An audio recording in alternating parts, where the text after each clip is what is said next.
Hello and welcome to my channel. My name is Kofi, and for this video I'm going to walk you through the step-by-step process of installing Sophos XG on Azure. So there could be many reasons why you want to install Sophos XG on Azure. It could be that you want to try out the Sophos XG, and installing this on the cloud is one of the perfect way to test it, because you do get a 30 days free license with this. It could be that you want to move your on-prem infrastructure to the cloud and you want to protect this infrastructure, and you already have a pre-existing license. So one of the easiest way you can transfer that license to the Azure infrastructure, which we call the bring your own license. So if you're excited as I am, I'm going to walk you through the step-by-step of installing the Sophos XG. So let's get to it. So now moving to the desktop, as you can see, I have portal.azure.com right on my screen, where I'm going to deploy the Sophos XG Firewall in my Azure environment. So to do so, make sure you open up a browser as well, navigate to portal.azure.com, and then once the page loads up, you'll be presented with a similar page as mine. It might be different depending on what sort of VM you've already deployed or whatever resource you've deployed already. So on the dashboard, make sure you click on create a resource, and then search for the Sophos XG Firewall. Once that comes up, make sure that the deployment model is set to Resource Manager, and click on create. Once you click on create, you'll be presented with the basic setup at first window, and then you have to define the name and the password, the subscription and the resource group, and the location where you want to deploy this resource. So I'll give this one Rose Guard, and make sure the password meet the recommendation of Azure.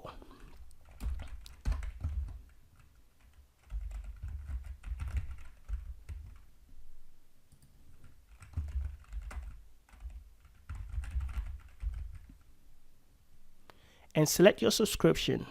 So my subscription, I'm just going to use the Virtual Studio Enterprise, but you can use whatever subscription that you have. And for the resource group, I'm going to create a brand new resource group. But you can define or use an existing resource group if you want to, but I'm not going to do that today. So I'll just give it a resource group of test series. Okay, so that name is already used, so I'll just make it test series 1. And the location, I'll leave that one as East US. And then click on OK. And click on OK. And in this page, you can select the license type. So if you have your own license, then you can leave it as bring your own license, or if you want, you can use pay as you go. And then the next part is the virtual machine size. By default, it's set to the standard D2, but you can change that if you want to. So there are 3 units that is shown here, which is the D2, V2, D2, and A3. But you can see more if you want to view others as well. But I'm going to stick with the default one, which is D2 standard. So I'll click on select, and for the virtual network, I'm going to define my own. So I'll click on that one, and then I'll define the name. So I'll make it Rose VNet. And for the address space, that's good enough for me. 10.3.0.0/16 is good enough for me. But you can change it to your liking depending on what you got. But if you're okay with this, you can keep that one as well.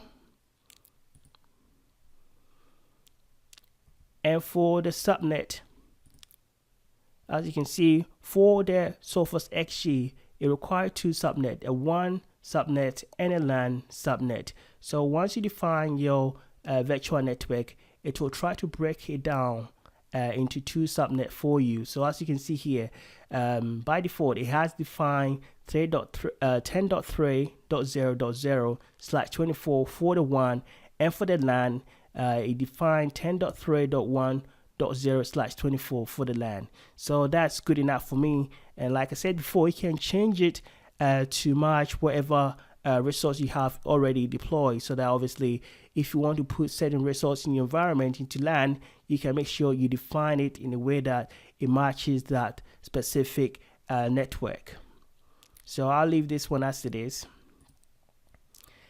And then moving on to the public IP name, I'll leave this one, the public IP, with new. And this is by default set to dynamic. That's okay with me. You can set it to static if you want to define your own public IP. So I'll leave mine to dynamic, and then I'll click on OK. The next part is the domain name. For the domain name, I'll name this one as RoseGuard. I'm not sure if that is already used. Nope. So keep that one as RoseGuard, but you can name it any way that you want to name it as. For the storage account, I'll click on that, and I'll define my own storage. So I'll name this one Rose GB. Yeah. And I'll keep it as standard. And I'll leave this one, the replication, to locally redundant storage. But it's all up to you, whatever you want to use. And then I'll click on OK. And then click on OK again. And this will give you a breakdown or a summary of what you've selected so far. If you're happy with it and it passes the verification checks, then you can click on OK to deploy your VM. This will take a bit of time to deploy. So as you can see, give you the terms and conditions. You can either decide to give Microsoft permission to use and share your contact information, or you can decide not to and just click on create. So this will start the deployment. You can check up on the deployment by clicking on the notification center and then click on deployment in progress. So as you can see from here, at the moment it's 10 seconds in time, and you can see what resource you are deploying. And as you can see, it will tell you what has been created already. If you carry on clicking on the refresh, it will tell you like 29 seconds gone. And now I can see that these services have already been created and everything is okay. So as you can see, everything is going on fine. So I'll leave this one running, and then once it's finished, then I'll obviously come back.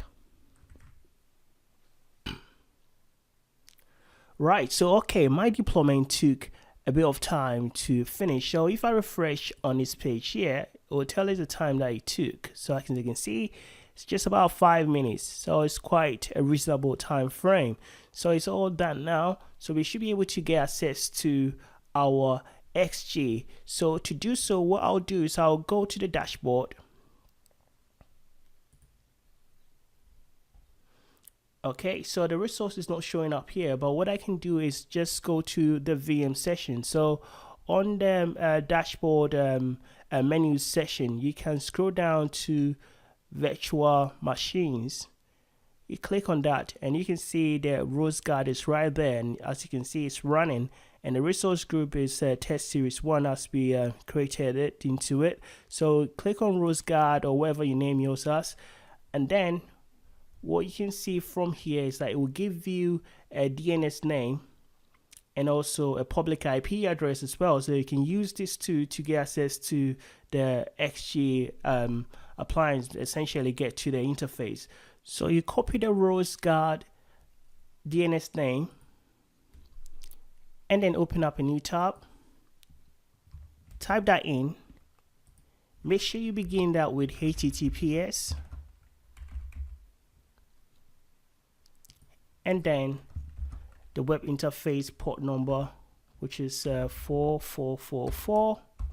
Press enter and then click on advanced, proceed, and that should load up the web interface. Okay, so the first time that you're presented with a login page, just log in as admin, and whatever password you set up or you actually configured when you were setting up for the first time, just pop that password in there.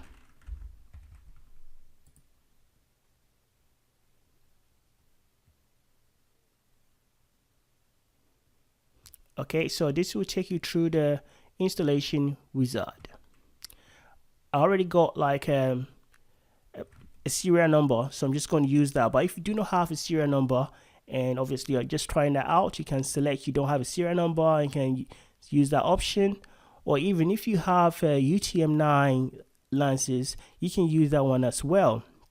So equally, you have multiple ways you can actually register essentially. But I have an existing serial number, so I'm just going to use that serial number in here, and then scroll down and click on continue. Now we can begin a basic setup once the checks of the serial is completed. Just scroll down again and click on continue.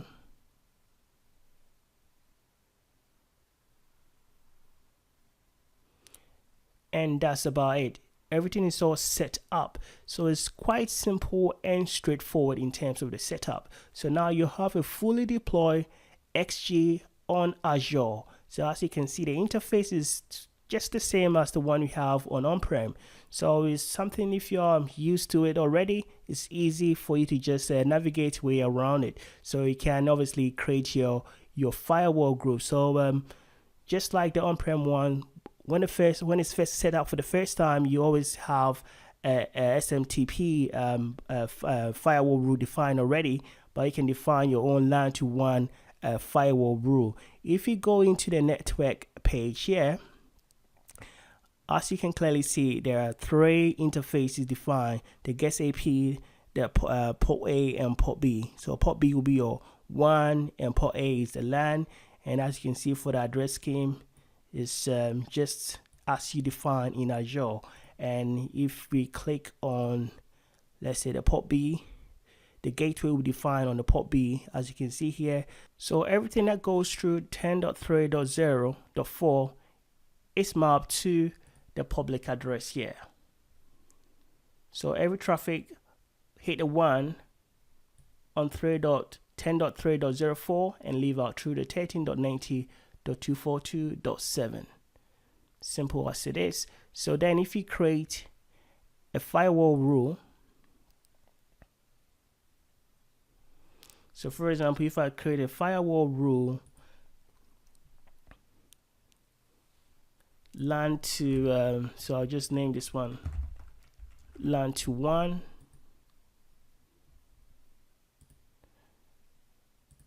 select the LAN zone, and then destination zone will be 1, uncheck unknown sources. I'm not going to select any policies here, but obviously you can define whatever policies that you want. If I randomly select some of these policies, yeah, that should be okay, and save that.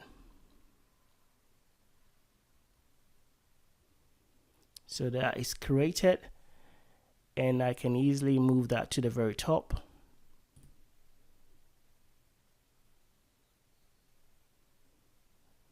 So then if I have any resources in the LAN zone, for those resources can easily send traffic out to the internet through the WAN, and that should easily work, and it will match whatever policies that we have defined in this rule. And one other thing that I want to show you is the administration section here. If you click on, let's say, the admin settings, as you can see, we have these ports defined.